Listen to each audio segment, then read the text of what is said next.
Bonjour à toutes et à tous. Merci d'être venus de bon matin parler d'Amérique avec Ludovic Tournès et Jean Lucas. S'ils vivaient aujourd'hui, on peut se demander si Tocqueville parviendrait à débrouiller, à démêler l'incroyable écheveau qui est en train de devenir la démocratie américaine. On peut en douter.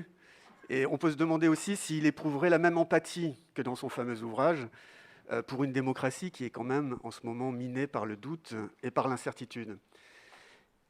Elle est minée par le doute et l'incertitude, mais phénomène assez étrange, c'est son propre président, Donald Trump, qui est le premier depuis 4 ans à porter des coups de boutoir contre des institutions et des traditions qui ont quand même réussi depuis plus de 2 siècles à maintenir le navire US à flot à travers, si je fais un rapide déroulé, une guerre civile tout de même, 2 guerres mondiales, 3 procédures d'impeachment, 4 présidents assassinés.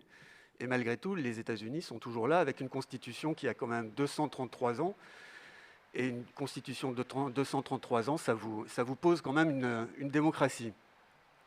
Alors pour débrouiller justement un petit peu ces questions, on va parler avec 2 personnes qui sont plongées à la fois pour l'un dans l'histoire, pour l'autre dans une actualité et pendant longtemps dans une actualité journalistique. Ludovic Tournès, vous êtes universitaire, vous êtes historien, poète et musicologue, vous enseignez à l'Université de Genève et vous êtes l'auteur de Américanisation, une histoire mondiale, 18e, 21e siècle. C'est une étude approfondie de la façon dont les États-Unis ont essayé de façonner le monde à leur image, mais aussi, américanisation dans un autre sens, la façon dont ils ont façonné les immigrants arrivant sur leur sol pour en faire de bons Américains. Jean Lucas, bonjour. Vous avez été le correspondant de France Inter à Washington dans les années 80, puis président de France Inter, puis de Radio France. Vous avez écrit plusieurs livres sur l'Amérique. Et dans votre dernier ouvrage, L'Amérique, la facture, sous-titré « Le monde peut-il encore faire confiance à l'Amérique ?», vous analysez finalement la politique chaotique menée par la Maison-Blanche depuis 4 ans et l'impact sidérant qu'elle a eu et a encore sur les relations internationales, sur les États-Unis eux-mêmes, sur l'économie mondiale. Alors peut-être commençons, si vous le voulez bien, tous les deux par un premier regard sur le vif tout de même. Ce matin encore, je regardais les actualités dans le New York Times. Ça va pas mieux, j'allais dire, pour la démocratie américaine.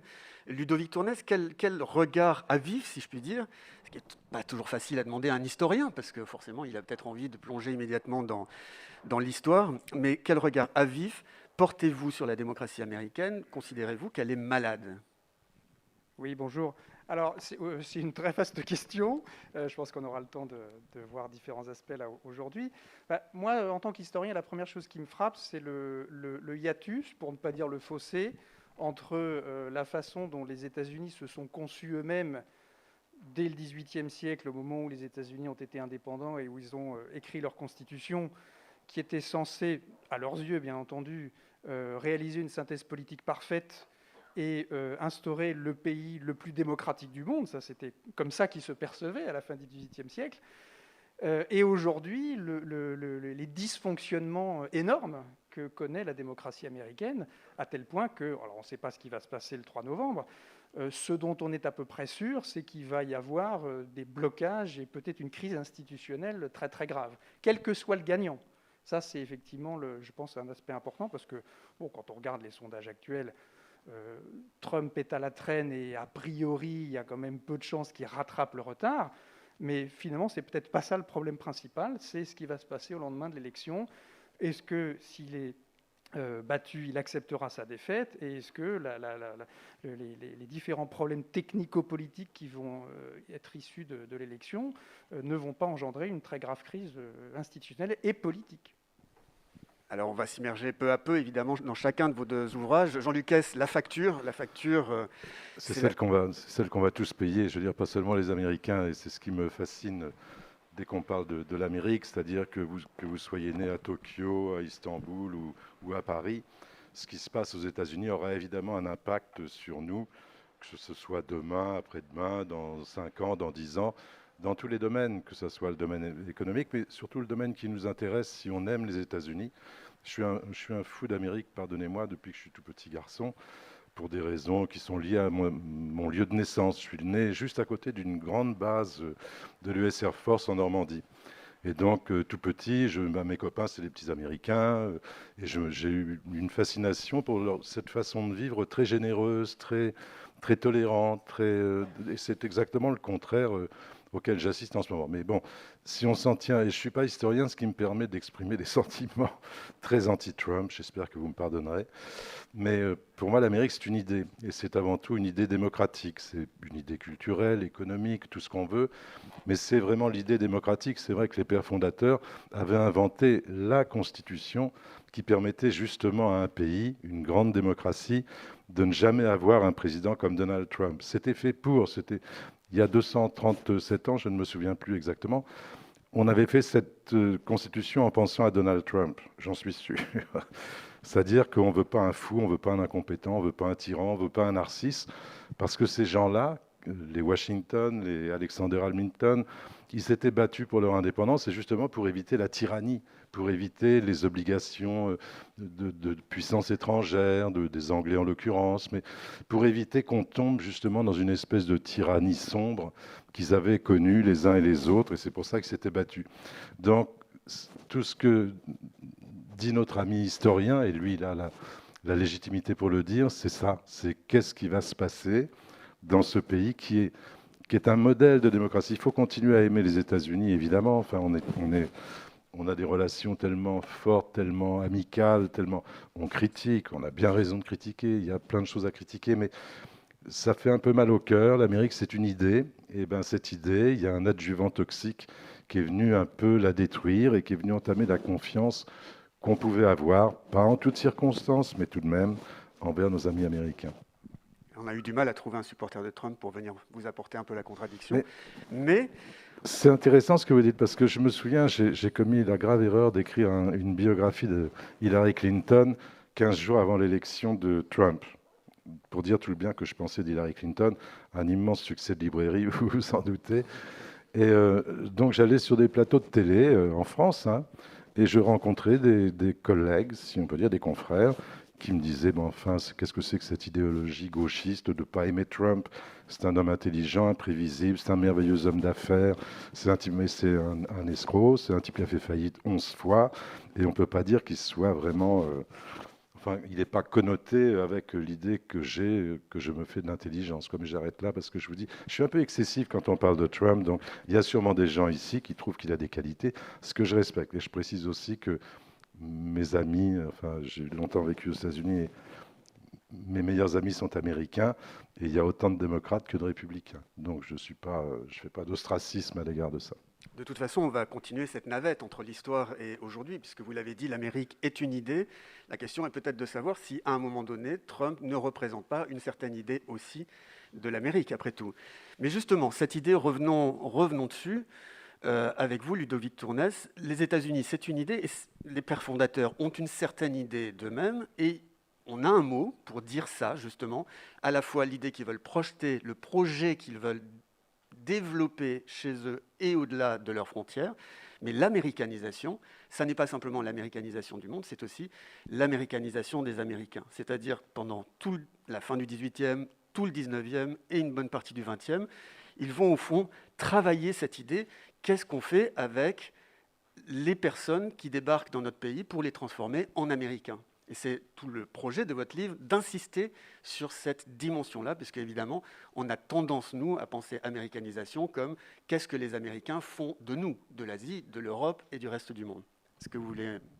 Oui, tout à fait. Je crois que quand on parle d'américanisation, en fait, on a tendance à oublier que ça a deux sens, en fait. Le premier, ça veut dire américanisation des gens qui viennent aux États-Unis, c'est-à-dire l'assimilation, leur transformation en Américains.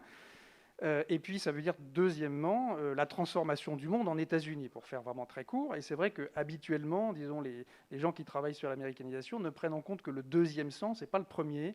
Or, les deux sont fondamentaux à prendre ensemble, parce que c'est un seul et même phénomène, qu'ils fonctionnent sur la même logique, En même temps, et depuis le XVIIIe siècle, XIXe siècle, et encore aujourd'hui, l'américanisation des immigrants est toujours un enjeu fondamental dans un pays qui s'est construit largement par l'immigration, et ce qui est à la fois une de ses forces et une de ses faiblesses. Parce que moi, je trouve qu'il y a quelque chose qu'on oublie trop souvent, étant donné la puissance qui est devenue celle des États-Unis, c'est à quel point c'est un pays à l'identité fragile, qui est en permanence obligé de se réassurer.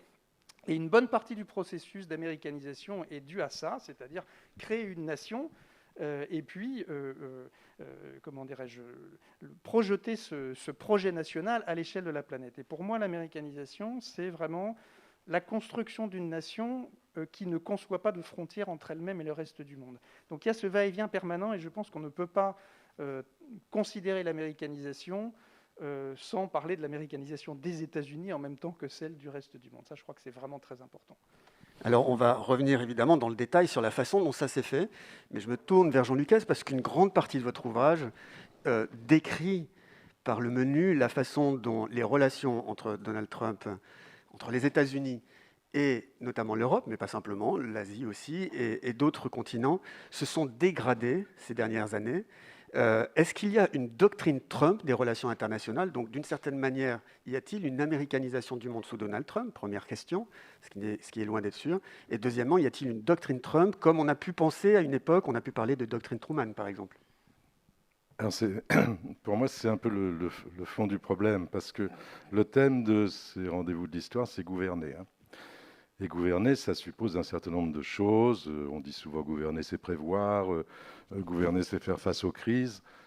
Là, on voit que, franchement, il y a des trous dans la raquette en ce qui concerne l'actuel président. Et puis, gouverner, c'est avoir une vision globale et c'est résoudre des choses qui sont insolubles, et notamment dans le domaine géopolitique. Et c'est tout à fait sidérant de regarder ce qui se passe depuis 4 ans. Il n'y a pas de, à mon avis, il n'y a pas de doctrine, il n'y a pas de doctrine Trump, à part, il n'y a que moi qui m'intéresse, et puis le reste du monde, on ne sait pas. Il faut toujours se méfier des vieux présidents, d'ailleurs, parce que un homme qui a 74 ans peut ne pas se projeter dans 20 ans, quoi. C'est assez inquiétant quand on est la première puissance du monde et qu'on a ce narcissisme, cet égotisme chevillé au corps, quoi. Donc il n'y a pas de doctrine. En plus, pour avoir une doctrine, il faut avoir de la culture, il faut avoir le sens de l'histoire, il faut comprendre ce qui se passe, il faut comprendre ses propres institutions. Et donc, il n'y a pas de projet à long terme dans l'actuelle administration. Je vais arrêter de dire du mal de Trump parce que je deviens excessif. On va parler du gouvernement, de la gouvernance américaine d'aujourd'hui. Il n'y a pas de vision à long terme. On voit que c'est complètement incohérent. Je pense à l'Europe. On est des fidèles alliés des États-Unis. De temps en temps, il y a un petit coup de canif dans le contrat quand De Gaulle décide de sortir de l'OTAN, enfin dans le commandement intégré de l'OTAN. Mais même Johnson était bien embêté quand ça s'est passé dans les années 60, mais il comprenait. Et en plus, il y avait une espèce de courtoisie, de respect des codes. Il y a plus, ça n'existe plus du tout. On voit arriver M. Pompeo, Mike Pompeo, qui est le secrétaire d'État. Il y a eu de très grands secrétaires d'État dans l'histoire des États-Unis, de très grands, qui ont réussi à isoler des problèmes et à faire avancer des choses qui étaient difficiles. Là, il vient faire un petit cours sur l'Europe ou l'OTAN, et puis on ne sait plus où on est. On ne peut pas gouverner, enfin, on ne peut pas assumer son statut de première puissance mondiale si on n'est pas clair avec ses alliés. Et je regarde le traitement que nous a réservé le président des États-Unis en ce qui concerne la France. Imaginez le général de Gaulle se faisant épousseter des pellicules sur son uniforme par un président comme Donald Trump, ce qui s'est passé un jour d'une visite officielle à Washington. On ne peut pas traiter avec ses Emmanuel alliés Macron. Oui, avec Emmanuel Macron. On ne peut pas traiter ses alliés, même s'ils sont inférieurs en puissance, de cette façon. Le cas le plus sidérant pour moi, c'est l'Allemagne. Parce que s'il y a un pays qui est d'une absolue loyauté, pour différentes raisons d'ailleurs, à l'égard des États-Unis, c'est bien l'Allemagne. Ils ont vu arriver des soldats américains en 1945 dans des décombres énormes.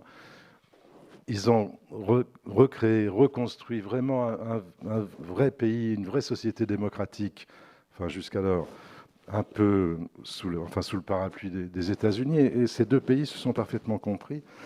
D'autant plus qu'il y a l'immigration allemande, on parlait de l'américanisation, mais l'immigration allemande aux États-Unis a été intense. On dit souvent un Américain, c'est un Allemand qui parle anglais, mais c'est assez vrai. Ça fait un certain temps Rappelons que que ça dure. Donald Trump, Et lui-même, c'est extraordinaire. Son arrière-grand-père était né, je ne sais plus où, en Allemagne, en Westphalie, je crois. Et donc, c'est incroyable. Enfin, comment dire, on va quitter les stratosphères de la diplomatie, mais simplement les rapports humains entre chefs d'État, ça compte. Et Angela Merkel déteste et méprise absolument Trump. Et elle, ça lui coûte très très cher, toutes ces histoires, parce que toute l'industrie allemande, enfin 30% de l'industrie allemande, s'exporte aux États-Unis. Donc c'est vital pour un pays comme l'Allemagne.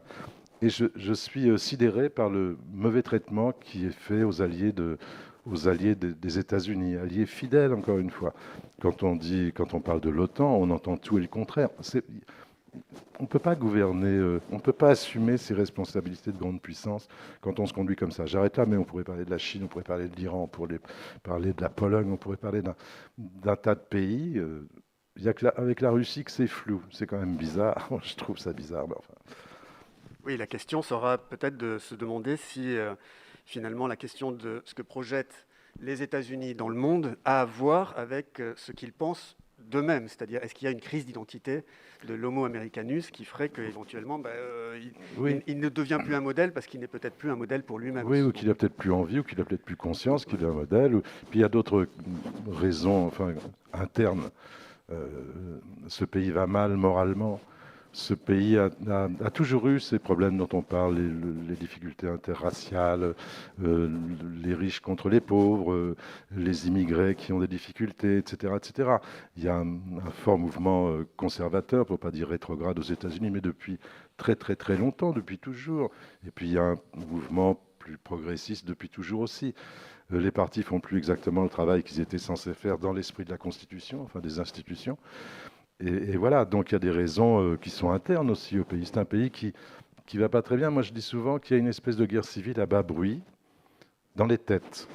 Alors, tant que ça en reste dans les têtes, et il faut se souvenir qu'il y a 150 ans, 150 ans, on s'est entretués gentiment entre Américains. Et on n'a jamais oublié ça. Enfin, il y a les stigmates à 50 km de Washington, vous avez encore des stigmates de la guerre civile. Il y avait, je crois, 30 ou 33 millions d'Américains. Il y a eu 600 000 morts, c'est-à-dire 10 fois plus qu'au Vietnam. C'est pas rien. Donc les gens ont été théoriquement vaccinés contre les excès. Mais quelqu'un a fait ressurgir le diable de la boîte, en tout cas a exacerbé cette espèce de brouet antidémocratique, enfin, qui fait que on n'a jamais vu ça aux États-Unis. Enfin, moi, j'ai jamais vu ça. Ma fille est américaine, donc je vais assez régulièrement aux États-Unis. On ne peut plus parler politique à table. Ça dépend où on est, on prend des précautions. J'ai jamais vu ça. J'ai toujours trouvé qu'il y avait une grande tolérance, moi, dans la vie quotidienne, la vie sociale aux États-Unis. Tout le monde sait qui est qui, on ne cache rien. Donc tout le monde sait qui a voté qui, en gros. Maintenant, on évite et c'est pas un cliché, hein, on évite soigneusement de discuter politique. Il y a une espèce de haine tout à fait irrationnelle qui s'est développée. Et j'en reviens à ce que vous disiez. Le soir du 3 novembre et le matin du 4 novembre, on va sûrement pas être très rassuré, quoi. Oui, surtout quand on a fait des pronostics la dernière fois. Oui, je m'en souviens. Bon, alors avant que vous n'apportiez le dernier clou dans le cercueil des États-Unis, moi je vais tourner vers le berceau des États-Unis et rappeler avec vous, Ludovic Tournès, que ça avait quand même mieux commencé que ça, et notamment quelle était l'idéologie, la spiritualité et le sens pratique des pères fondateurs lorsqu'ils décident, tournons-nous d'abord vers les Américains eux-mêmes, les migrants, d'américaniser les migrants. Sur quoi repose finalement, lorsque ces élites qui sont les gouvernants, les intellectuels, peut-être les entrepreneurs américains du XVIIIe siècle, sur quoi repose finalement le projet? Qu'est-ce qu'ils comptent faire de ce pays et des migrants qui arrivent? Alors, c'est très simple, et puis après, je me ferai un peu l'avocat du diable par rapport à Donald Trump. C'est très simple, en fait, le projet des puritains, quand ils se sont installés aux États-Unis, ce qui n'était pas encore les États-Unis évidemment, c'était de créer le paradis sur Terre, tout simplement. On a des puritains qui fuient l'Angleterre dans laquelle ils sont persécutés et qui traversent l'Atlantique pour trouver ce dont ils ont l'impression que c'est une nouvelle Jérusalem et une terre promise, dans laquelle ils veulent créer un pays à l'abri des corruptions de l'Europe. Et donc, ça, c'est l'objectif lui-même. Et évidemment, quand les immigrants arrivent, il s'agit bien de leur faire partager ou de les aider ou de les intégrer dans ce rêve américain. Avec toute la dimension à la fois religieuse, mais évidemment la dimension linguistique, c'est-à-dire en leur apprenant l'anglais, et puis la dimension économico-politique. Et ça, je pense que c'est une des spécificités des États-Unis. L'intégration des immigrants, elle passe évidemment par l'apprentissage de la langue anglaise et puis de la religion protestante, bien entendu, mais elle passe aussi par l'apprentissage des principes de la démocratie américaine et peut-être surtout par l'intégration économique. C'est-à-dire qu'on s'intègre au rêve américain par la consommation, en fait. Et ça, c'est très important, je pense, parce que la société de consommation états-unienne, elle a évidemment une dimension matérielle, mais dans la religion protestante, le matériel et le spirituel sont intimement liés, et la réussite matérielle est liée à l'élection divine, et participer au rêve américain, s'intégrer à la démocratie américaine, c'est aussi s'intégrer au rêve d'une prospérité matérielle. Et donc ça fait partie des éléments qui sont absolument majeurs. Et après, la question, c'est comment est-ce que ça se passe ? Et je pense que c'est ça aussi un des nœuds de la question de l'américanisation, c'est que finalement, pendant une bonne partie du XVIIIe et surtout XIXe siècle, les élites politiques pensent que c'est quelque chose qui va se faire assez naturellement. L'intégration au melting pot, ça va prendre plus ou moins de temps, mais ça va se faire. Et puis en fait, à partir du moment où, à la fin du XIXe siècle, l'immigration devient vraiment massive, mais vraiment massive, je rappelle qu'entre 1900 et 1910, il y a 1 million d'immigrants par an aux États-Unis, ce qui est absolument considérable. Et donc des immigrants qui viennent d'un petit peu partout, pas du monde entier comme les États-Unis voudraient laisser faire croire, mais quand même de beaucoup d'endroits différents. Et donc l'intégration de toutes ces populations pose tout un tas de problèmes, ne se fait pas, puisque dès la fin du XIXe siècle, on voit bien dans les villes américaines se constituer des ghettos, entre guillemets, où les populations se regroupent par origine, par nationalité. Et donc l'idée, c'est bien de développer des campagnes volontaristes pour les intégrer. Et donc, c'est ça qui va être lancé sous le nom de campagne d'américanisation à partir de 1915, à coup de cours du soir pour les immigrants, à la fois des cours d'anglais, bien entendu, mais aussi des cours de démocratie américaine. Et donc, il y a toutes ces campagnes qui sont avec une dimension d'ailleurs parfois autoritaire et du coup avec un succès assez mitigé, mais qui sont vraiment importantes. Et d'ailleurs, c'est tellement important qu'elles ont été abandonnées dans les années 40-50, mais on est en train de les remettre en place depuis une bonne dizaine d'années. Et il y a eu un rapport qui avait été soumis dans le département de la sécurité intérieure en 2008, qui s'intitulait « Vers un nouveau siècle américain et comment est-ce qu'on fait pour américaniser les migrants d'aujourd'hui ?» Donc c'est bien une problématique qui est complètement d'actualité et qui pose beaucoup de problèmes parce qu'évidemment elle a des succès extrêmement mitigés. Et donc l'intégration, c'est vraiment quelque chose qui est fondamental et qui est un problème qui se pose quasiment dans les mêmes termes aujourd'hui en fait qu'il y a un siècle et demi.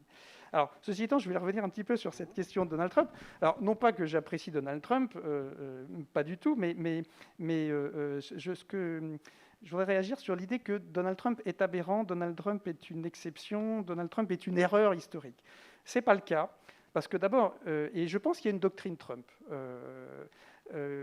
disons, il représente un courant important qui s'est développé beaucoup dans les années 20 et 30, qui est le courant America First, déjà. Donc c'est vraiment un retour à ça. Et toute une partie de l'Amérique, de la population américaine, qui se fiche éperdument du monde. Parce que c'est vrai que nous, on a en tête l'Amérique américanisatrice et mondialiste, etc. Mais la majorité des Américains n'ont strictement rien à faire de ce qui se passe en dehors de leurs frontières, voire même en dehors de leur comté. Donc ça, c'est quelque chose de très important. Donc il représente ce courant-là.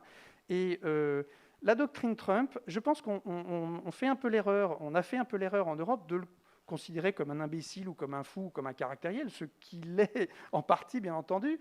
Mais il a sa doctrine qui est effectivement de poursuivre un désengagement des États-Unis vis-à-vis du monde. Et ce désengagement, il n'a pas commencé avec lui. Il a commencé avec Clinton dans les années 90. Et moi, je trouve que quand on regarde les choses sur le long terme, il y a quelque chose, moi, qui me frappe, c'est qu'en gros, entre la fin de la Première Guerre mondiale et la fin de la guerre froide, les États-Unis ont ce que j'appelle indexé leur destin national sur le destin du monde. C'est-à-dire en considérant qu'il n'y avait pas de différence entre leurs intérêts et les intérêts du monde, et que depuis la fin de la guerre froide, on est entré dans une phase de désindexation. J'emploierai pas le terme de désengagement, parce que c'est pas de ça qu'il s'agit, parce que les États-Unis peuvent parfaitement s'engager. D'ailleurs, Trump l'a montré qu'il est parfaitement capable de déclencher une opération militaire à un moment donné ou à un autre, mais de désindexation au sens où, et là on parle de cette question du modèle, effectivement, vous n'entendez plus parler depuis Clinton, Obama et Trump. Alors Bush, c'est encore autre chose, mais pour moi, c'est quand même le même cycle. On n'entend plus parler de l'idée que les États-Unis vont diffuser la démocratie dans le monde. Ça, c'est complètement... et Trump, de ce point de vue-là, l'exprime de manière beaucoup plus brutale que ne le faisait Obama, mais au fond, c'est le même cycle. Donc, il poursuit quand même un cycle de désindexation qui pousse beaucoup plus loin encore. Alors, est-ce que c'est définitif? Ça, j'en sais strictement rien.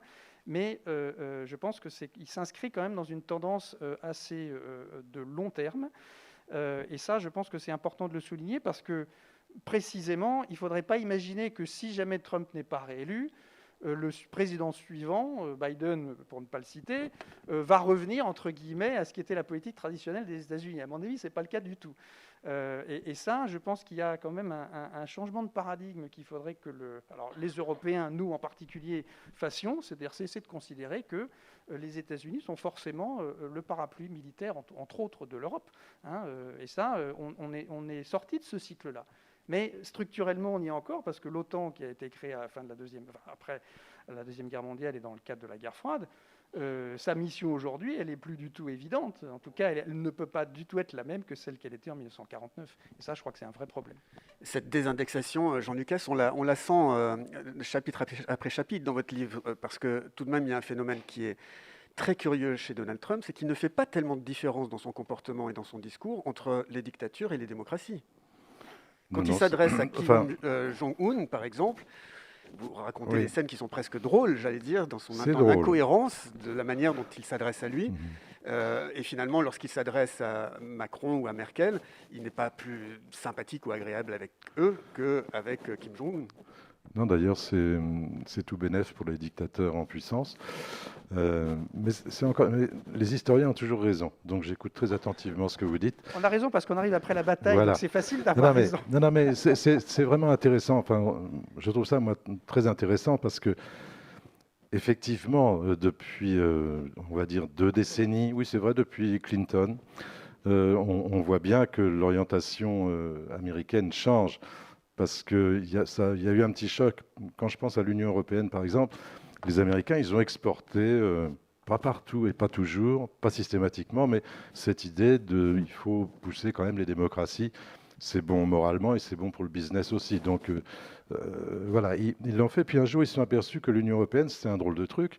Parce que le PIB de l'Union européenne dépassait celui des États-Unis et le niveau de vie des Européens dépassait celui de la moyenne des Américains. Donc là, c'est devenu un peu plus embêtant. Donc, d'où ce petit coup de gouvernail pour modifier les choses et regarder la puissance économique de l'Union européenne, un peu pas comme un adversaire, pas comme un ennemi, ce que dit Donald Trump, mais disons comme un partenaire qu'il faut un petit peu surveiller, d'où les accords du GATT, etc. etc. Bon, on a commencé, d'où l'Organisation mondiale du commerce aussi, quand on s'est dit, voilà, il faudrait, en bonne intelligence, trouver le juste équilibre entre des puissances économiques qui sont de taille comparable, au fond. Et puis après, les choses... c'est pour ça que je pense qu'il n'y a pas de doctrine. Mais quand je dis ça, c'est pour dire que Trump, c'est un symptôme. Ce n'est pas forcément la cause, c'est plutôt la conséquence des 20 ou 25 ou 30 dernières ou des 232 dernières années. Et c'est pour ça que je me méfie aussi de cette antipathie naturelle que j'ai pour cet homme-là, cet individu-là. Parce que bon, il n'y a pas de hasard. Si Trump est devenu le 45e président des États-Unis, c'est pas tombé comme ça, comme s'il avait gagné au loto. Encore que. Mais il y a des choses, des racines à ça, il y a des choses profondes. Ce que vous dites des Américains, c'est vrai. Ils ne comprennent rien, par exemple, à l'Union européenne. Ça ne les intéresse pas. Il trouve que c'est compliqué. D'ailleurs, Trump dit « Ah, l'Europe, c'est complexe ». Oui, d'accord, mais enfin, ça vaut le coup d'ouvrir un livre et puis de voir ce qui se passe. Après tout, ça fait partie de ses responsabilités essentielles. Et c'est vrai que j'ai lu un papier qui m'a beaucoup frappé dans le New York Times, c'était au printemps. Et donc, c'était au début de l'épidémie du coronavirus. Et un reporter, un correspondant du New York Times, dont j'ai oublié le nom, c'est là, pardonnez-moi, disait, voilà, Trump, il a compris quelque chose, il a compris qu'il y a des gens protégés, puis il y a des gens qui ne sont pas protégés. Lui fait évidemment partie des gens protégés, mais il s'est adressé aux gens non protégés aux États-Unis. Et ce journaliste disait, il y a un tiers des gens qui sont protégés aux États-Unis, ils sont connectés, ils ont fait de bonnes études, ils sont bien payés, ils ont un réseau familial, ils ont un réseau professionnel. Et pour eux, le coronavirus, c'est une nuisance. On ne peut pas aller jouer au tennis le soir parce que les clubs de sport sont fermés, c'est compliqué pour aller au restaurant, recevoir ses amis. Mais au fond, c'est une nuisance. Simplement, c'est pas grave. Et puis si vous êtes hôtesse de l'air ou garçon de café ou déménageur ou pompiste, c'est-à-dire les 2 tiers de cette belle Amérique, là, le coronavirus, ce n'est pas une nuisance, je veux dire, c'est une tragédie. Et je pense que Trump avait compris ça il y a 4 ans. Il avait compris, on peut dire, alors je vais arrêter de dire que c'est un démago et que c'est pas ça qui compte. Ce qui compte, c'est le résultat et qui est au pouvoir aux États-Unis. Et si Trump est battu, ben le Trumpisme ne sera pas mort. Je veux dire qu'évidemment, les causes de cet effet seront toujours là, peut-être même pire. Donc, et puis je crois que vous m'avez mal compris, moi je souhaite beaucoup de bonheur à l'Amérique, et je pense que l'Amérique est plus forte que ces soubresauts plus ou moins graves. Mais je pense qu'il y a une vraie crise morale, une vraie crise, une dépression démocratique. Allez, on va appeler ça comme ça. Il y a une dépression démocratique. Quand les gens d'un grand pays, d'un beau pays comme l'Amérique, se comprennent plus. Alors, je ne sais pas combien de temps ça durera. Je me souviens toujours de la guerre civile. On a reconstruit, on s'est remis à... Voilà, quoi, c'est toujours complexe, les relations dans une démocratie. Mais je suis quand même optimiste pour cette belle Amérique, parce que je pense qu'on va revoir... Ça va avoir peut-être des effets positifs, par exemple sur l'Europe. Entre Merkel et Macron, on sent bien qu'il y a un gros souci tout de même. Et ce n'est pas seulement un souci économique, c'est un souci de sécurité, c'est un souci climatique, c'est un souci de tous ordres, culturel. Donc je pense que ça va peut-être, cet épisode, cette saison Trump, va peut-être remettre en perspective différentes choses partout dans le monde. Partout dans le monde. Quand je pense au dossier iranien, le soir où Trump a été élu, je parlais avec mon chien et je lui ai dit il y aura une guerre en Iran. Et pourquoi il y aurait une guerre en Iran, me dit-il? Parce que voilà, quoi, c'est pavlovien. Il y a un réflexe comme ça. Et puis en fait, il parle beaucoup et il agit peu. Heureusement, heureusement. Mais un deuxième mandat, ça peut devenir très très compliqué, hein, parce qu'on n'a plus rien à perdre. Et on peut vraiment enfoncer le clou pour l'histoire. Et je pense curieusement que cet homme qui est assez ignorant, c'est pas une méchanceté que je dis, je veux dire, tout son personnel le dit, voilà, il n'a jamais lu, il s'intéresse à rien, il faut que les mémos fassent 2 pages maximum, parce que sinon, il se fout un doigt dans la bouche, il lève les yeux au plafond et il s'ennuie. Donc, je pense qu'il y aura des conséquences plus graves, parce que cet homme-là pense à sa place dans l'histoire. Après, être pessimiste, bon, ça mène nulle part, hein, donc je vais arrêter là. Et puis, un tout petit mot, je suis très très méfiant sur les sondages aux États-Unis, parce que les sondages nationaux, ça ne veut pas dire grand-chose, et vous avez tous entendu parler des swing states, et c'est là que ça se passe, et c'est tellement vrai qu'il va falloir surveiller ça. Alors, vous avez tous les deux... vous vouliez... Oui, je voulais, excusez-moi, je voulais juste réagir effectivement par rapport à ce que vous avez dit, parce que je crois que c'est très important. Alors d'abord, peut-être pour souligner que moi aussi j'aime les États-Unis. D'ailleurs, si je les aimais pas, je crois que ça aurait été vraiment une entreprise masochiste que de faire ce livre. Donc, bien sûr, je les aime aussi.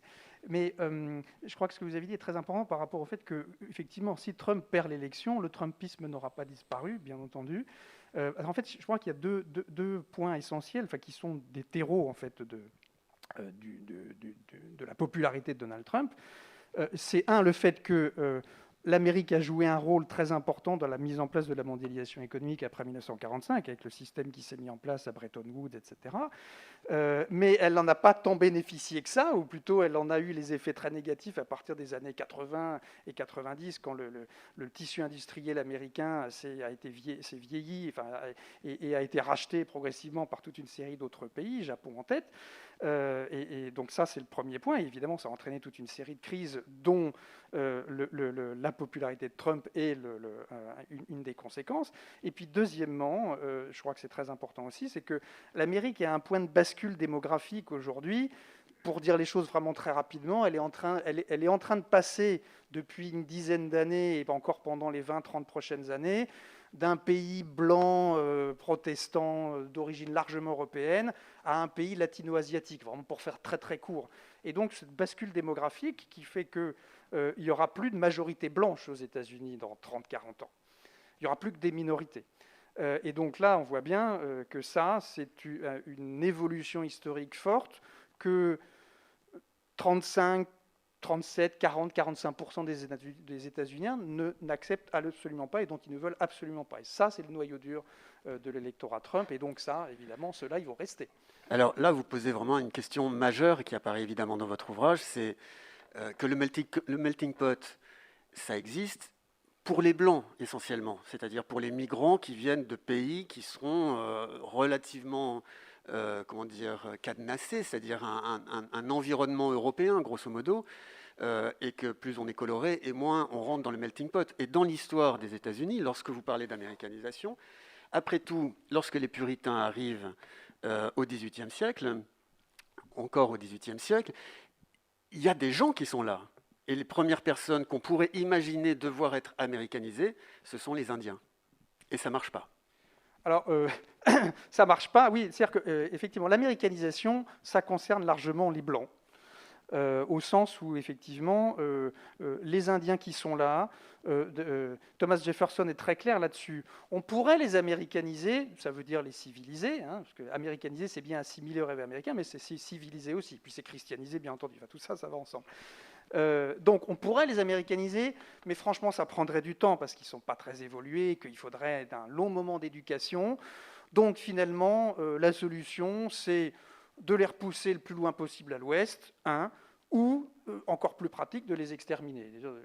Jefferson dit ça très clairement dès 1780-85.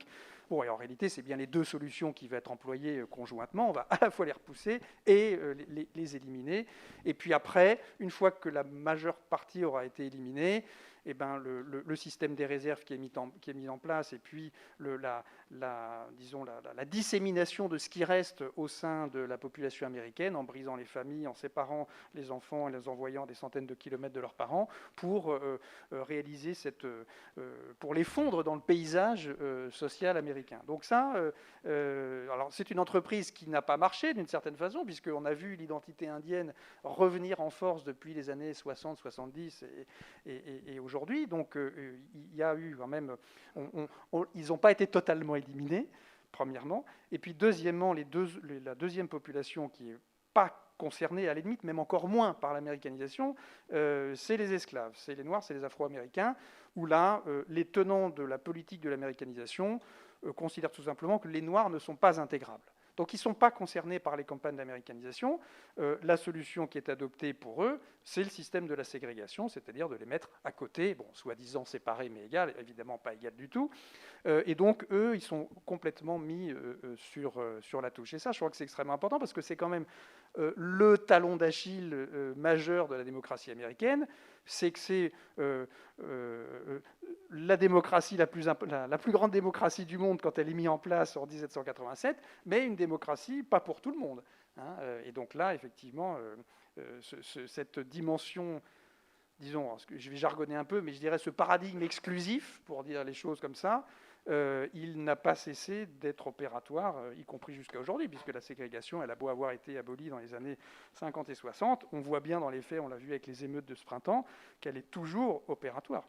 Oui, Black Lives Matter, après tout, c'est le résultat d'une politique qui, depuis 2 siècles, n'a pas réussi à intégrer les Africains américains. Oui, ça c'est une évidence, hein, personne ne va contester ça. Ce qui me navre beaucoup, c'est qu'il a fallu un temps infini pour arriver aux années 60 et que Johnson signe des actes qui permettaient enfin de mettre un terme à la ségrégation. Il n'a pas mis un terme au racisme, aux difficultés de relations interraciales. J'ai un souvenir, et donc on peut briser tout ça et faire machine arrière en quelque temps, alors que c'est un périple très dur, très pénible, très tragique, qui a émaillé toutes ces dernières décennies. Et je me souviens d'une histoire qui concernait Johnson, qui est un président, évidemment, à côté de Kennedy, on n'en fait pas tout un... Mais c'est quand même lui qui a fait le boulot en ce qui concerne cet aspect des choses aux États-Unis. Et Johnson avait invité Sarah Vaughan à la Maison-Blanche pour un grand gala. Et donc, il y a des invités prestigieux et tout. Sarah Vaughan chante merveilleusement comme Sarah Vaughan chantait. Et puis, c'est la fin de la soirée à la Maison-Blanche. Et puis, le président veut remercier cette grande chanteuse, cette grande star. Il veut la remercier pour sa prestation. Puis, il demande où elle est. On ne sait pas. Et donc, finalement, un des employés de la Maison-Blanche la trouve en train de pleurer dans les toilettes de l'aile ouest, je ne sais pas où. Et puis, il l'amène à Johnson et il dit « Mais pourquoi vous pleurez? C'était une soirée formidable. » Elle dit « Vous ne pouvez pas savoir, vous m'avez invité à danser. » Parce qu'il l'a invité à danser à la fin de son spectacle. Et moi, il y a quelques années seulement, je ne pouvais pas dormir dans un hôtel à Washington. Il fallait que j'aille de l'autre côté de Keybridge et puis dormir dans un boui-boui ou dans le bus des musiciens en Virginie. Je n'avais pas le droit de dormir. Et vous comprenez que je pleure. Et donc, tout ce travail qui a été fait, qui était d'une intense difficulté, enfin, on ne se rend plus trop compte, on ne se souvient plus des années 60, les images, enfin, si Martin Luther King flingué sur le balcon de son motel, etc., etc. Et puis ça a avancé quand même. Contre vents et marées, les choses ont avancé. Puis il y a eu Obama. Et donc on s'est dit, ouf, alors lui, il a fait attention de dire, je ne suis pas le président des Noirs, je suis le président des Américains. Donc les choses ont finalement pas tellement avancé, mais quand même un peu. Et on s'est dit, cette catastrophe du racisme, c'est quand même un peu derrière nous. Bon, c'est de nouveau devant nous, mais devant nous à fond, quoi. Enfin, ça va être compliqué. Les années qui viennent vont être compliquées. Et en plus, ça s'est exporté. C'est-à-dire que on n'a pas la même police, nous, en France, qu'à Houston. Hein. Ça n'a rien à voir. Eh ben, j'entends qu'il y a une violence systémique de la police française. Je ne suis pas là pour défendre la police française, ni aucun policier au monde, d'ailleurs, mais ça me frappe beaucoup. C'est-à-dire que l'impact de la mort de George Floyd et le traitement qu'en est fait, ça a un impact immédiat maintenant chez nous, quoi. Il y a eu des manifs qui sont très impressionnantes et qui sont vraiment hors sujet, je veux dire, hors sujet. Et donc, j'en reviens à ma litanie anti-Trump. Je me dis, comment cet homme, son grand-père, j'ai retrouvé une photo dans le New York Times de 1919 ou 1920, on parlait d'intégration, où son grand-père était à la tête du Ku Klux Klan, un des membres du Ku Klux Klan à New York, et il y avait des ratonnades anti-noirs, anti-hispaniques déjà aussi. Et donc, je me dis, il y a un problème dans la famille. Enfin, je soupçonne Donald Trump d'être raciste. Comme vous y allez. Oh, mais j'ose. On va rester dans les années 15, justement 20, parce que malgré tout, moi je vais me faire l'avocat un petit peu des États-Unis. Voilà. En américanisant les migrants, ils se sont servis de quelque chose qui nous a été quand même extrêmement favorable aussi, c'est la culture. Et la culture américaine depuis les années 20, ça commence notamment de la part des grands studios américains pour donner un coup de main au gouvernement américain d'une certaine manière pour américaniser les migrants, c'est le western. Alors absolument, le cinéma est un instrument d'américanisation dont on soupçonne assez mal aujourd'hui, quand bien même on connaît sa puissance de feu, dont on soupçonne assez mal la dimension, le rôle qu'il a pu jouer dans l'intégration et dans l'américanisation tout court, c'est-à-dire celle des immigrants, mais celle du reste du monde aussi. Et il y a quelque chose qui me frappe beaucoup quand on regarde l'histoire d'Hollywood sur le long terme. Bon, évidemment, aujourd'hui, c'est c'est un des symboles des États-Unis, Hollywood. Mais si vous regardez au début, quand les grands studios hollywoodiens se sont créés, qui c'est qui les a créés? Ils ont tous les directeurs de studios, les Meyer, les Warner, tous ces gens-là, c'est tous des Juifs d'Europe centrale et de l'Empire russe qui sont venus soit de la première, soit de la deuxième génération, donc ils sont arrivés aux États-Unis pour fuir les persécutions antisémites. D'ailleurs, ils sont aussi en but à l'antisémitisme aux États-Unis, même s'il n'y a pas des pogroms aussi violents qu'il peut y avoir dans l'Empire russe à la fin du XIXe siècle, mais quand même. Et donc, pour beaucoup d'Américains, ils sont considérés comme le symbole de l'un-américanisme. Ils ne sont pas américains, ces gens-là. Donc, et en plus, ils sont aussi la cible des ligues de moralité, parce que le cinéma, à ses débuts, est considéré par une bonne partie des Américains comme un spectacle immoral.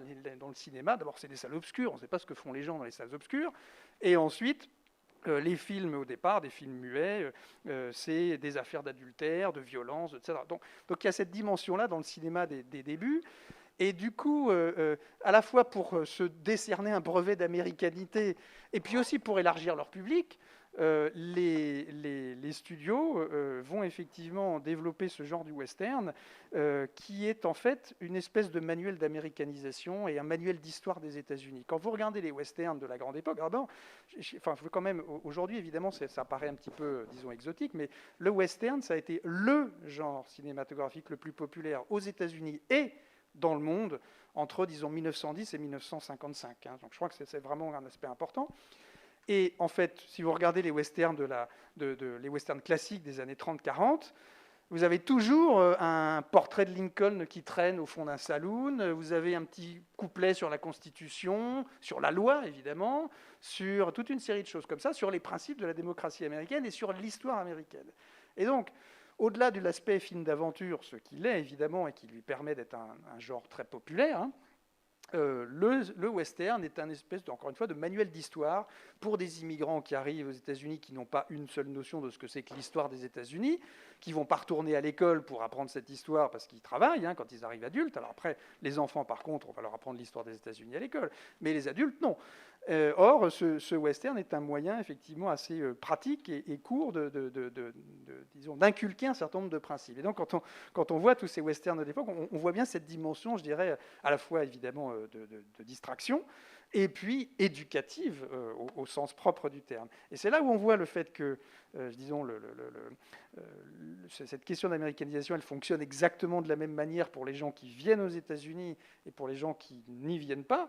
D'ailleurs, pour moi, l'américanisation, ce n'est pas tant la diffusion mondiale d'une culture américaine, c'est plutôt un processus visant à faire venir les gens aux États-Unis, physiquement ou symboliquement, et à les faire participer à ce rêve américain. Et c'est vrai que ce western, on voit bien que c'est à la fois un instrument d'éducation des immigrants, mais c'est aussi, pour les gens qui regardent le western en dehors des États-Unis, un moyen de venir le temps d'une séance de cinéma et de participer à l'histoire de ce pays. Parce que ce que le western dit, au fond, pour moi, le western, j'appelle ça une épopée démocratique. Alors évidemment, c'est une épopée un petit peu qui est moins... de garçons vachés. Voilà, c'est une épopée. C'est pas une épopée de princes et de chevaliers, c'est une épopée de garçons vachés. Donc, qui convoient des troupeaux comme ça d'un endroit à l'autre. Donc, mais c'est une épopée quand même dans laquelle n'importe qui, entre guillemets, peut se reconnaître avec cette conquête d'un pays immense, avec des paysages fabuleux, etc. Et puis l'aventure, évidemment, enfin pas au coin de la rue, mais disons le long de ces grands espaces. Et donc, je pense que c'est un instrument extrêmement important dans la façon dont finalement le rêve américain a pu effectivement avoir cette ampleur mondiale. Parce que les États-Unis, leur grande force, c'est qu'ils ont raconté une histoire au monde, ils ont raconté leur histoire au monde, et ils l'ont raconté avec toute une série d'instruments de diffusion massive, dont le cinéma est un des plus importants.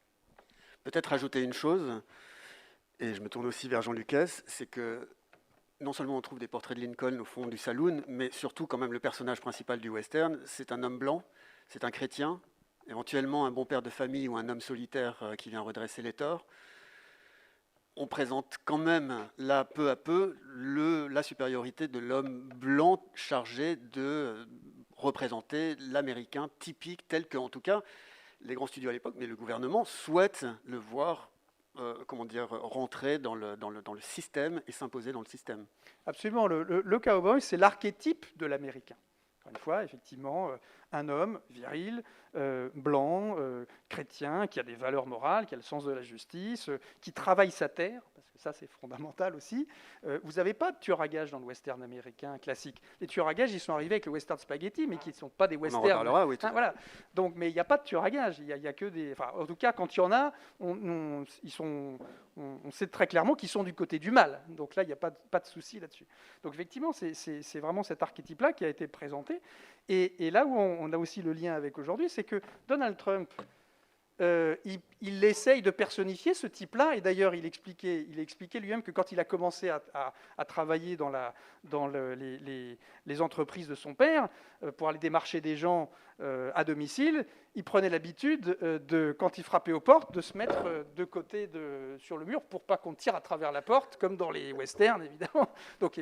Et donc ce côté, je réincarne le cowboy, est absolument, je pense, assez caractéristique justement de cette idée de réhabiliter l'américain type tel qu'il a été. C'est un cow-boy, Jean Lucas. Oui, c'est pas l'idée que je me fais que je me fais d'un cow-boy. De toute façon, il tuerait un cheval, le pauvre, il pèse trop lourd. Mais c'est quelque chose en plus dans la panoplie des choses qui me déplaisent beaucoup chez lui. C'est cette espèce de mensonge permanent sur la virilité, sur être costaud, n'avoir peur de rien, d'être un womanizer, c'est-à-dire de toucher les dames un peu n'importe où quand il veut, parce qu'elles adorent ça. Enfin, tout ça, c'est pas dans l'idée que je me faisais enfant d'un cow-boy. Je pensais que c'est le défenseur de la veuve et de l'orphelin, pas l'agresseur et l'espèce de... Comment on dit, pas nymphomane pour un homme. J'ai oublié le mot. Mais voilà quoi. Il y a quelque chose qui me... Et je change un peu de sujet parce que je ne suis pas un spécialiste du western. Puis j'en ai vu tellement bon après, vous avez bien fait de préciser, jusqu'aux années... fin des années 50, parce qu'après, justement, les westerns ont servi aussi à montrer ce qui était déréglé dans la société américaine, et notamment à l'égard de ces chers Indiens victimes d'une tragique injustice. Mais je m'aperçois au fil de la conversation que on peut gloser sans arrêt sur tel thème, telle action, telle attitude de Donald Trump. Mais je m'aperçois aussi, et avec tristesse, qu'on s'habitue à tout. Et ça, c'est notre époque, c'est pas seulement l'Amérique, c'est planétaire, on est informé, les réseaux sociaux, enfin tous ces clichés qu'on manie allègrement en ce moment. Mais on s'habitue à l'inhabituel, on n'est plus choqué par on se désensibilise. Et je regarde ce président depuis 4 ans, et j'essaie d'éviter de trop regarder, mais enfin je suis bien obligé. Et je m'aperçois que moi aussi, je m'habitue à un certain nombre de choses. Je ris de temps en temps quand il me conseille, ou quand il conseille à ses compatriotes, de boire un petit coup d'eau de Javel vite fait là pour tuer le virus, comme on tuait le ver chez nous en Normandie avec du calva. Je me dis, il est fou. Mais je me suis habitué, donc je souris. Et je me dis pas, mais c'est dingue. Ou quand il dit, toujours à propos du virus, parce que quand même, c'est une gigantesque responsabilité d'être président quand vous avez un truc qui fait 4 fois plus de morts que la guerre du Vietnam, quand même. C'est pas pour rigoler. Et il dit, oh, on fait trop de tests. C'est pour ça que les cas augmentent, on fait trop de tests. Si on diminue les tests, il y aura moins de cas. Élémentaire, mon cher Watson. Et il y a un type qui dit, oui, bah alors on arrête les mammographies, il n'y aura plus de cancer du sein. On s'habitue, c'est-à-dire, vous voyez, on se marre. Mais c'est pas spécialement drôle, ou quand il fait le bouffon avec Kim Jong-un en Corée du Nord, et qui lui dit, vous avez des plages formidables, hein. Le tourisme, ça marcherait à mort, hein, comme en Floride, venez chez moi. Enfin, on parle des histoires du monde, on parle d'un mec qui fabrique des bombinettes atomiques qu'il pourra envoyer à San Francisco ou même jusqu'à New York dans quelques années. Et donc, on finit par sourire, enfin, on finit par être habitué. Et si vous avez, je ne sais pas si vous avez eu le courage de vous lever à 3 heures du mat pour regarder le débat la semaine dernière, ce que j'ai fait avec mon chien, qui n'était pas très joyeux.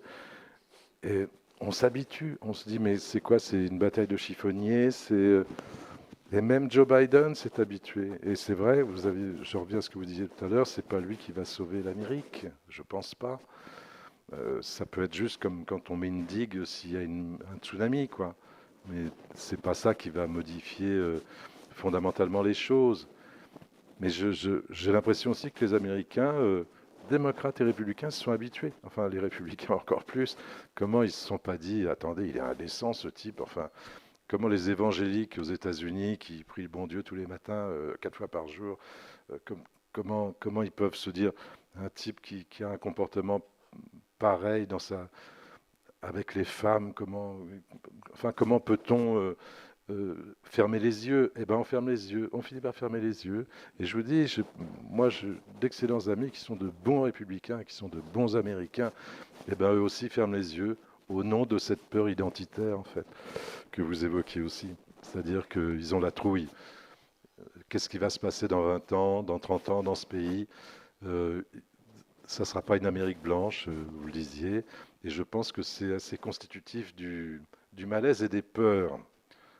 On voit la peur, par exemple, toujours à propos des hommes noirs. Pourquoi est-ce que les flics américains blancs tuent autant d'hommes noirs?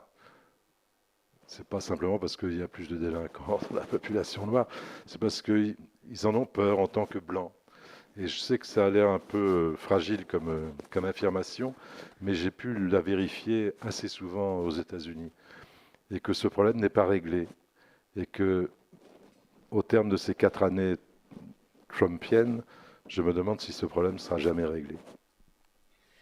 Je profite de votre présence et de votre vie professionnelle. Quelle est la grosse différence, en quelques mots, entre une autre époque que vous avez bien connue aux États-Unis, les années Reagan et Trump, entre deux personnages qui ont été des personnages qui ont été honnis par une partie Oui, de la gauche.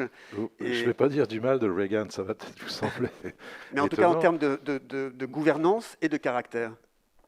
Vous aviez, c'est comme si vous compariez un gentleman à un clochard aviné, quoi.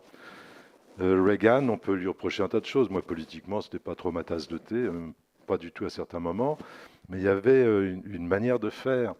On voyageait à l'époque, c'était avant le 11 septembre, donc on voyageait avec la Maison-Blanche beaucoup. Et donc on voyait le président souvent.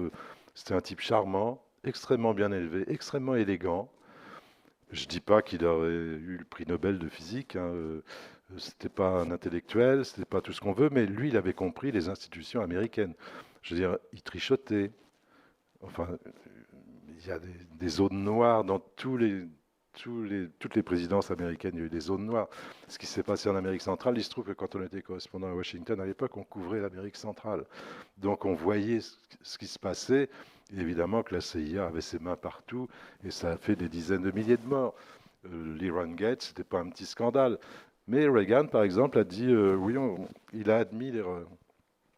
Quand il a été pris la main dans le pot de confiture, il a assumé, c'est-à-dire Oliver North, son fameux colonel Barbouze, s'est retrouvé devant un tribunal, ça ne lui a pas coûté cher d'ailleurs, et Reagan a dit oui, on a commis une erreur.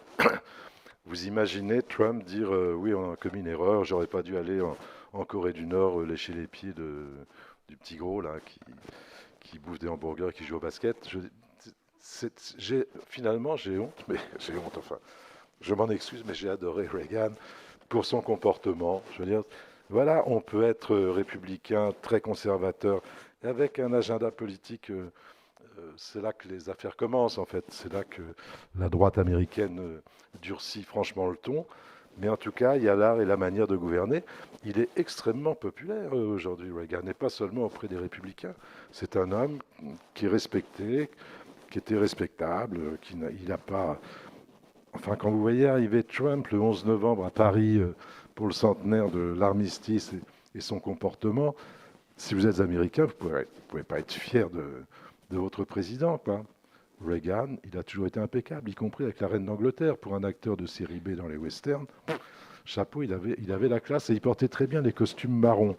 Essayez de mettre un costume marron à votre mari, vous allez voir, en général, c'est pas terrible.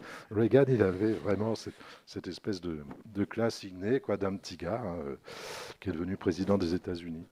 Eh ben, dis donc. C'est le premier hommage. J'ai pas parlé politique. Hein. Non, pas du tout. Vous avez parlé. Après, c'est autre chose. Costume et mode. Mais sur la question, effectivement, les années Reagan, au fond.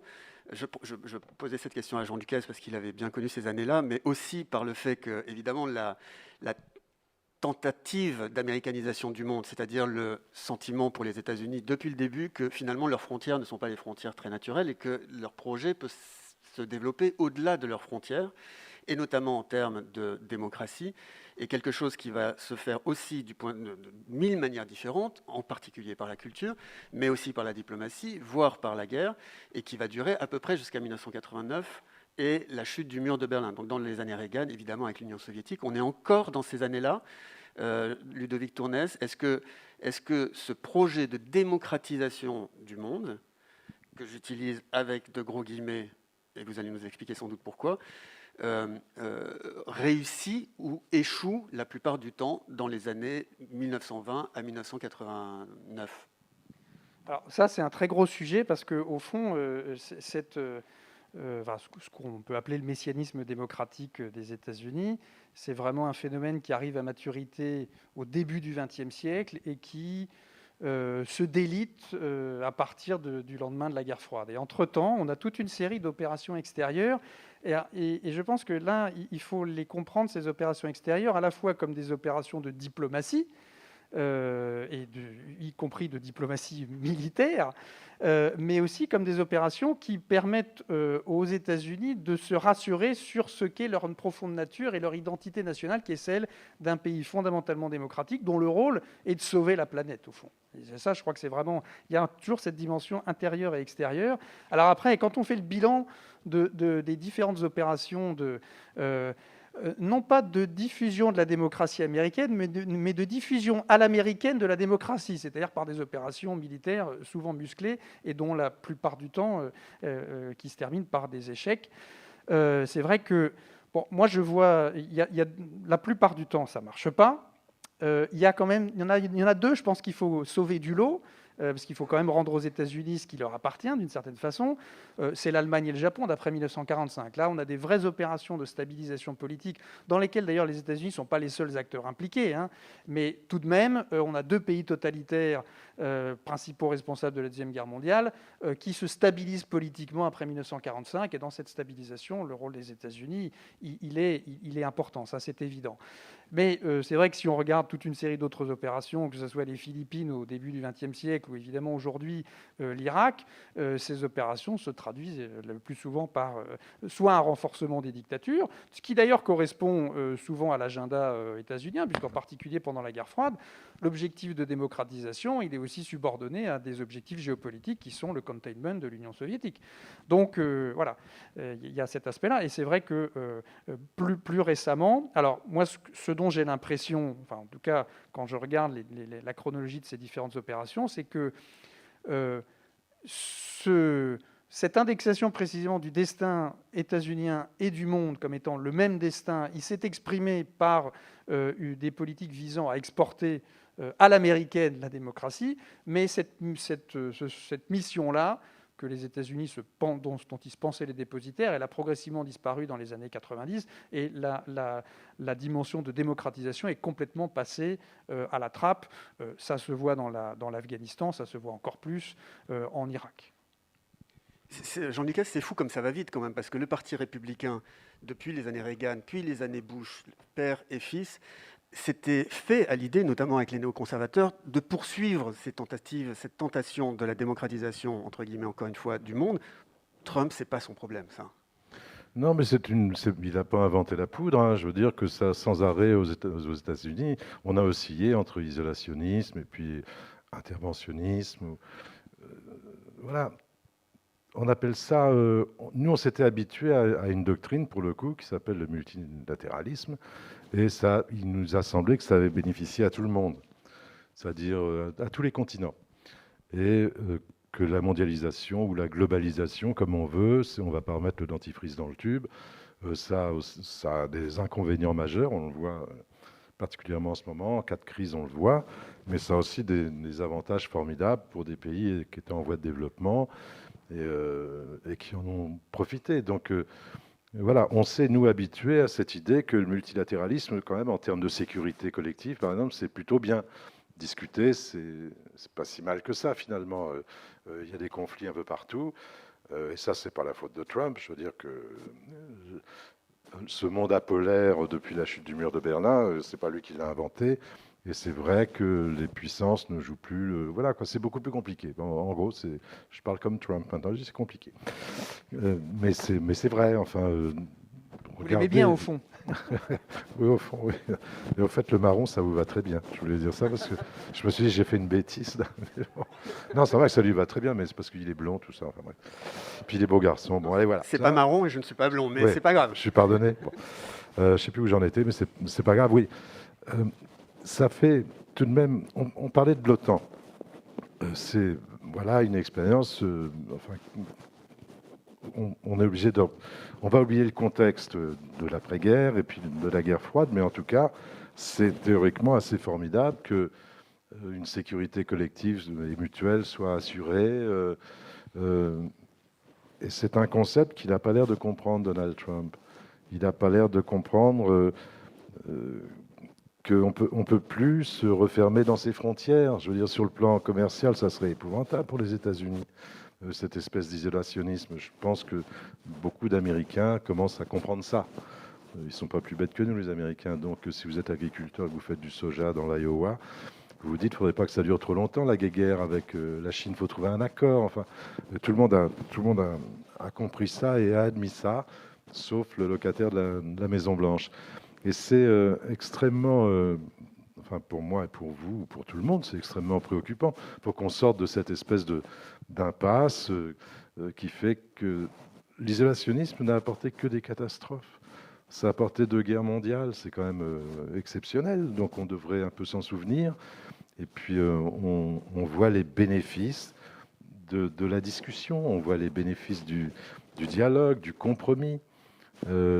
C'est vrai que la Chine, à partir des années 90, a profité beaucoup plus que le reste du monde de cette espèce d'esprit de business, de dialogue, de mondialisation.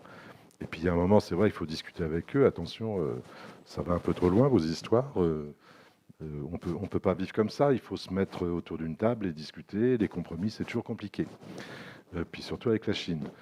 Mais on ne peut pas déclarer une guerre commerciale sans qu'il y ait des dommages collatéraux insensés pour tout le monde et pas seulement pour les États-Unis. J'aime beaucoup les États-Unis, mais je voudrais pouvoir vivre tranquille aussi dans ma Normandie, quoi. Je veux pouvoir vivre normalement.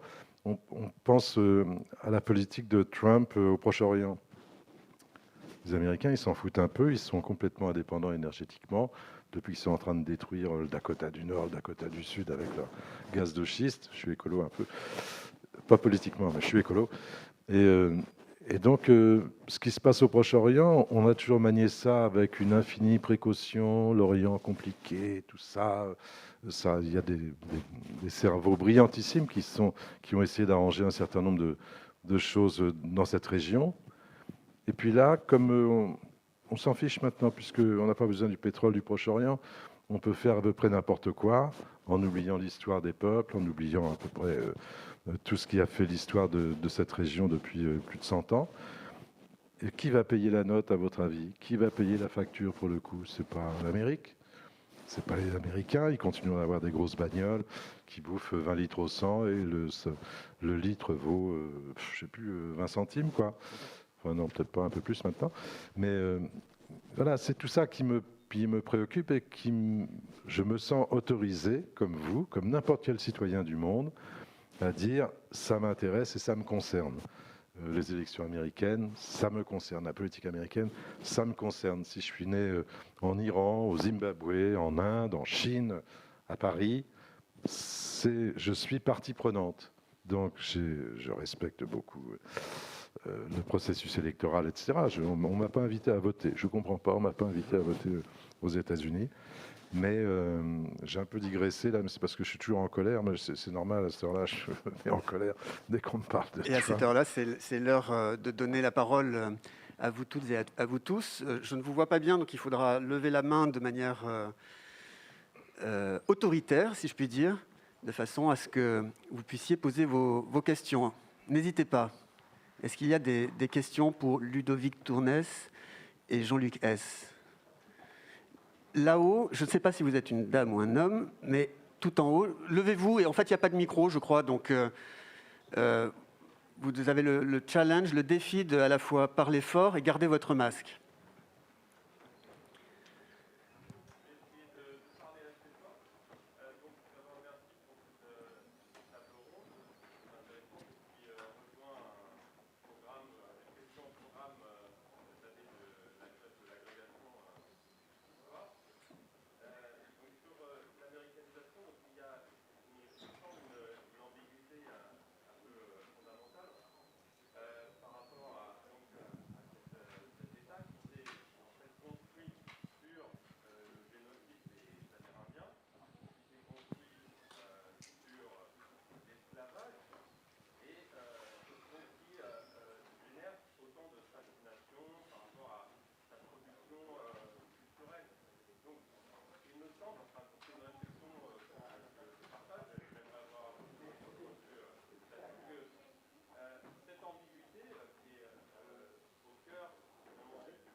D'accord. D'Obama à la présidence, il faut quand même rappeler qu'Obama n'est pas un descendant d'esclaves. D'accord. Son père était africain. Et en fait, peut-être un personnage acceptable, entre guillemets, auprès de... Donc vous voulez demander si l'ambiguïté est levée, n'est-ce pas? Ludovic Tournès, est-ce que l'ambiguïté... Ah.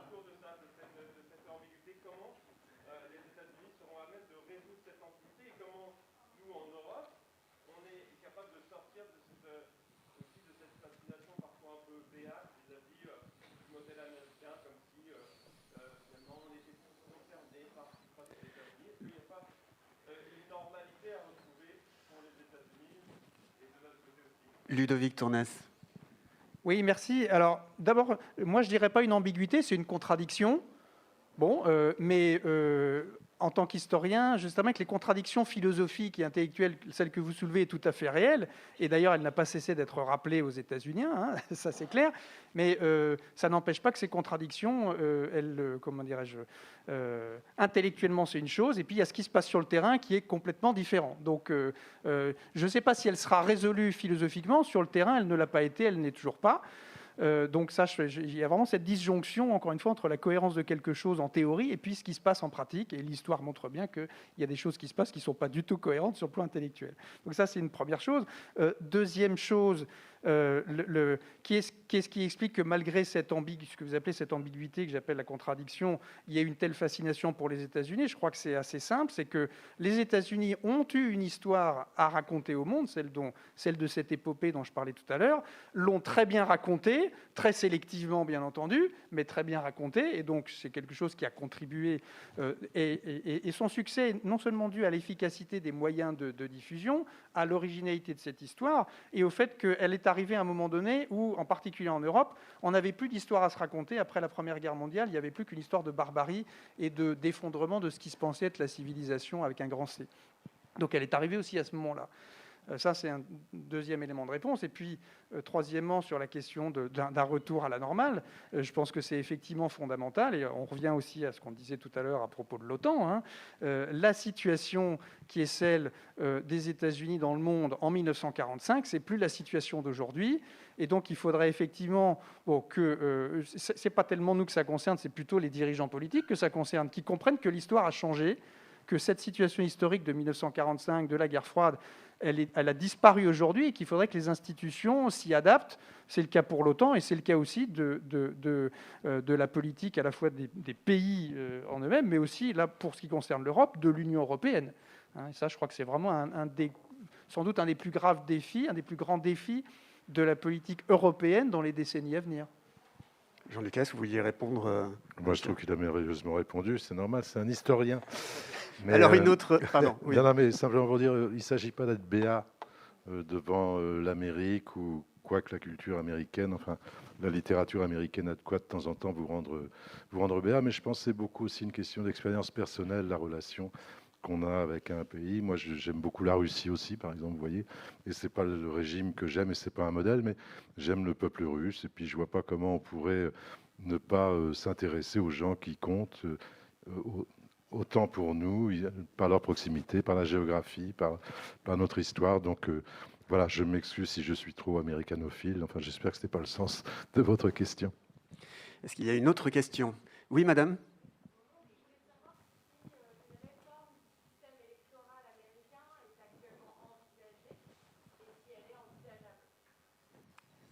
Alors, je crois que c'est une excellente question.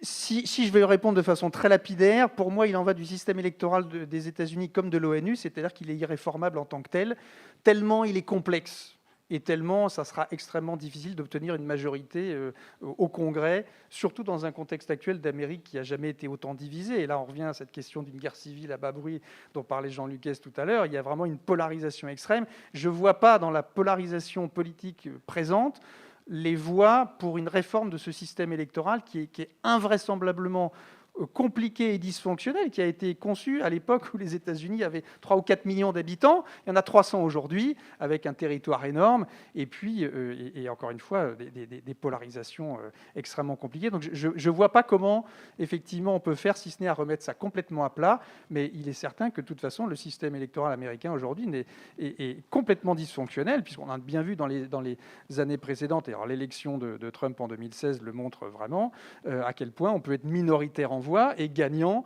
dans l'élection, au final. Mais ce qui serait déjà bien dans cette complexité, c'est qu'on applique la loi. Et ça devient vraiment très, très filou dans certains États. Je pense, tout le monde pense au Wisconsin, par exemple, où pour décourager les électeurs, on n'a jamais trouvé mieux. Enfin, il y a une espèce de mafia républicaine, pour le coup, qui, franchement, décourage les gens à aller faire la queue pendant 3 heures en pleine épidémie de coronavirus pour aller voter. Donc, si déjà, bon, il y a cette complexité, je suis d'accord, on ne va pas modifier le système. D'ailleurs, il est beau le système sur un certain plan, enfin, sur le plan politique, sinon démocratique. Mais déjà, faire respecter les droits des citoyens, ça serait une réforme électorale de mon point de vue. Une autre question. Alors, il me reste à vous... Ah, pardon. Sous le projecteur. Sous le projecteur, mais parlez.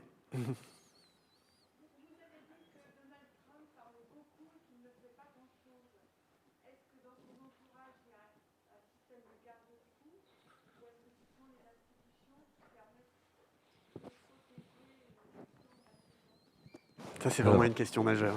Oui. Alors oui, il y a des garde-fous, heureusement. C'est pour ça qu'on est assez admiratif quand même des institutions américaines. Il y a un congrès. Et donc, voilà, c'est ce qu'on appelle check and balance. Il y a un vrai contrôle parlementaire. Bon, effectivement, il est biaisé dans le sens, quand le président est républicain et que le Sénat est républicain et que même la Chambre a été républicaine à un certain moment, bon, il est évident que les contre-pouvoirs sont un peu moins intéressants, mais il y a la presse, il y a les médias. C'est un sacré contre-pouvoir et la liberté de la presse est absolue aux États-Unis, n'en déplaise à Donald Trump, et c'est une des réussites démocratiques de ce pays qu'il faut vraiment, enfin, préserver à tout prix. Et les attaques contre ces médias me semblent vraiment très, très anxiogène pour l'avenir de la paix civile aux États-Unis. Mais enfin bref, c'est une autre question. Quant à l'environnement de Donald Trump, je ne sais pas si vous avez remarqué, depuis 4 ans, la valse des conseillers, des principaux ministres du gouvernement d'ailleurs, et quand ils sortent, ils ne se gênent pas pour dire que Trump est un crétin ignorant et dangereux. Donc là, il y a le bouquin de John Bolton qui sort. C'était quand même son conseiller à la sécurité nationale. Vous savez, le monsieur qui a une grosse moustache de phoque, là, et qui a l'air très gentil, bien qu'étant très, très, très, très, très de droite. Son bouquin sort, là, je crois, aujourd'hui ou hier ou demain.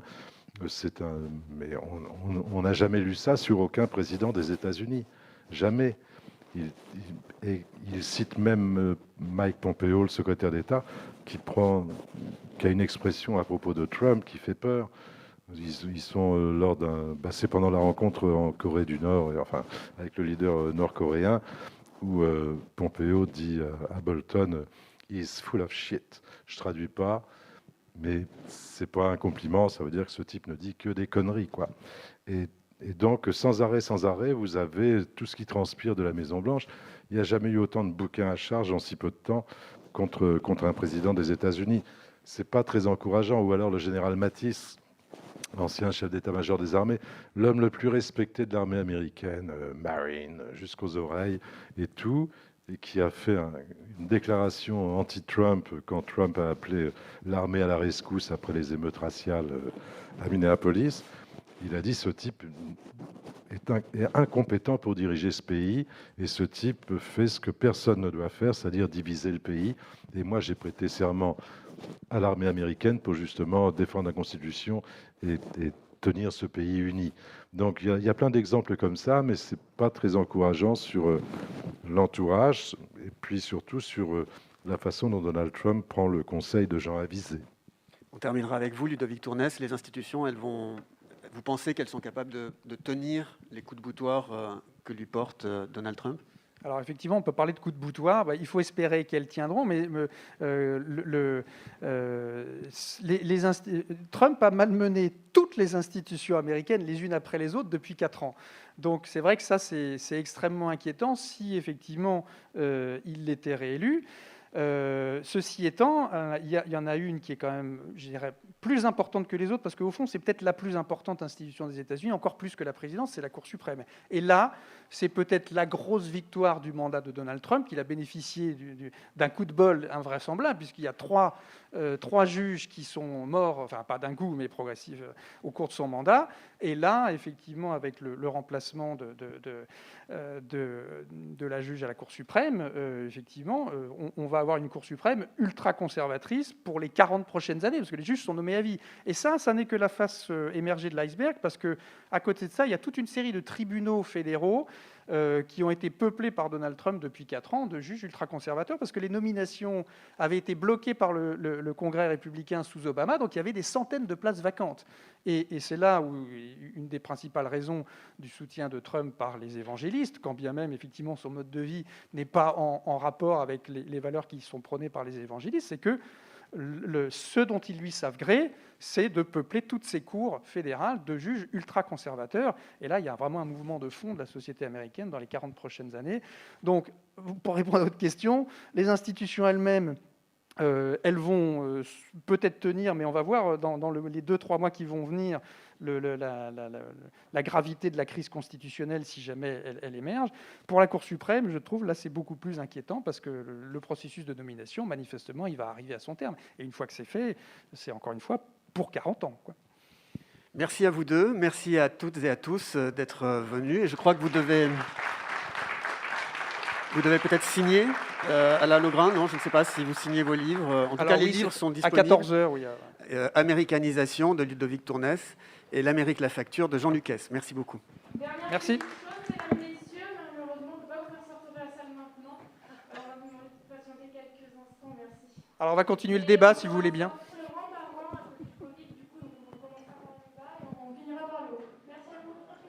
On peut fumer. Allez-y, madame. Vous ne parlez pas des sanctions. Il y a quand même extraordinaire entre la puissance des États-Unis, c'est qu'ils prennent des sanctions absolument invraisemblables à l'égard du monde entier. Tout le monde s'aligne dans les 24 heures. La 5G, tout le monde s'est aligné dans les 24 heures. Et la puissance du dollar, ça veut dire le dollar, ils ont le monde. Ils font ce qu'ils veulent avec leur dollar. Donc quand on parle de grandeur et décadence, c'est ce côté-là qui prend la grandeur. Alors, c'est un sujet qui m'intéresse beaucoup parce qu'on parle du seigneur dollar, mais c'est surtout de l'extraterritorialité du dollar qu'il faudrait parler. Ça, c'est quand même une espèce de honte planétaire, c'est-à-dire que, et c'est pas Trump qui a inventé le système, hein, ça date des années Clinton, et même avant, quand Nixon a renoncé à l'étalon or, vis-à-vis du dollar, les choses, les juristes auraient dû commencer à regarder ce qui se passe. Mais demandez à la BNP ce qui se passe quand vous ne respectez pas l'extraterritorialité du dollar. C'est vous payez quelques 9 milliards ou 12 milliards de dollars d'amende, je ne me souviens plus. Qu'est-ce qui s'est passé en Iran? Total, Renault, Peugeot, ils sont tous repartis en courant. On leur a dit attention, si vous faites du business avec l'Iran en dollars, vous ne pourrez plus jamais exercer, aux États-Unis, et en tout cas vous payerez une amende colossale. Donc ça, c'est vraiment un truc, c'est ce qu'on appelait quand j'étais jeune et qu'on avait le sang chaud, on appelait ça l'impérialisme américain. Je ne sais pas si vous vous souvenez, mais là, pour le coup, c'est grandeur nature et ça fait mal. Oui. Alors, si je peux réagir, effectivement, non, mais vous avez absolument raison. Et là, on revient à ce qu'on disait tout à l'heure à propos de l'ordre international géopolitique de 1945, qui est comme ça parce qu'en 1945, cette suprématie du dollar, elle a été institutionnalisée dans les accords de Bretton Woods, que ça ne devrait plus correspondre à la situation géopolitique d'aujourd'hui, et le fait que quand les États-Unis prennent des sanctions, tout le monde s'aplatit. La seule solution, et c'est vrai en particulier pour l'Europe, tant que l'Union européenne ne parlera pas d'une voix face aux États-Unis, je veux dire pas seulement économiquement mais politiquement, cette situation perdurera. Donc là, c'est pareil, la balle elle est dans le camp des dirigeants européens. Il n'y a que eux qui peuvent prendre conscience que précisément pour que cette situation change, eh ben, il faut simplement parler d'une voix. Enfin simplement. Oui, ça ne résoudra pas tout, mais où est-ce que Mme Merkel va vendre ses Mercedes alors? Parce que oui, non, mais il y a un problème, quoi. On est pris en otage là. Du coup, une autre question?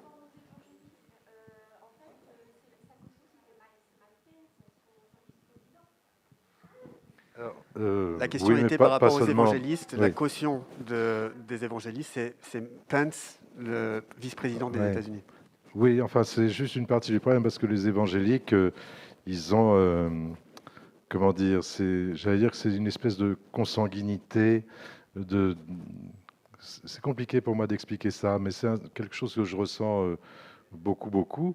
C'est-à-dire que l'Amérique a un destin très spécial, très particulier, et Mike Pence, justement, véhicule ce discours avec bien d'autres messages. D'ailleurs, on ne s'intéresse pas à ça, Mike Pence, parce que les gens qui vivaient dans l'Indiana quand il était gouverneur s'en souviennent, notamment la communauté homosexuelle, où on n'avait pas le droit on ne pouvait pas trouver une assurance si on était homosexuel pour un business, par exemple. Donc, c'est vraiment quelqu'un qui a marqué la vie sociétale de son État. Et les évangéliques, si vous vous baladez dans le sud des États-Unis, et pas que dans le sud, mais c'est leur empire, quoi. C'est leur empire spirituel, mental. Et donc, en plus, ça s'inscrit dans la crise identitaire qu'on évoquait, à savoir l'Amérique blanche, qui a ce destin si particulier sur le plan religieux, spirituel. Elle est prête à pardonner, c'est vrai, toutes les turpitudes de Trump, parce que ça va dans le sens de sa conception de cette société américaine, quoi. Et écoutez, baladez-vous en bagnole et écoutez les radios quand vous êtes de la Louisiane dans les Carolines, au Texas, vous allez voir ce que c'est que l'esprit, la mentalité, enfin, ça va loin, quoi. C'est pour ça que j'ai du mal à en parler, parce que c'est une espèce de trappe psychologique qui pour moi empoisonne le pays, et c'est pas par sentiment anti-religieux, hein, pas du tout. Ludovic Tournès, là, on peut être fasciné quand même, parce que ça n'a pas bougé d'un iota depuis 2 siècles, la mentalité Absolument. C'est très compliqué, effectivement, de comparer ce que sont les évangéliques aux États-Unis par rapport à notre expérience en Europe. À la limite, il n'y a qu'une seule population à laquelle on pourrait les comparer, mais c'est même déjà inexact, c'est les catholiques intégristes, au fond. Hein. Mais même, c'est pas évidemment tout à fait la même chose. Mais c'est vrai que cet électorat évangélique, il est absolument capital, parce qu'en gros, ça fait à peu près, disons à la louche, 25% des Américains.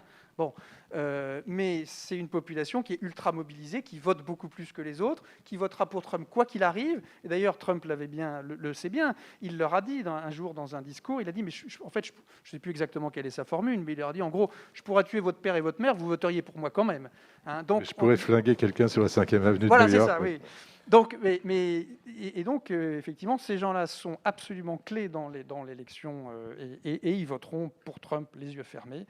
Et effectivement, leur spécificité, et là on parle des catholiques intégristes ou des légitimistes monarchistes au XIXe siècle, c'est des gens dont la grille de lecture du monde n'a pas changé depuis le XVIIIe siècle et ne veut pas changer.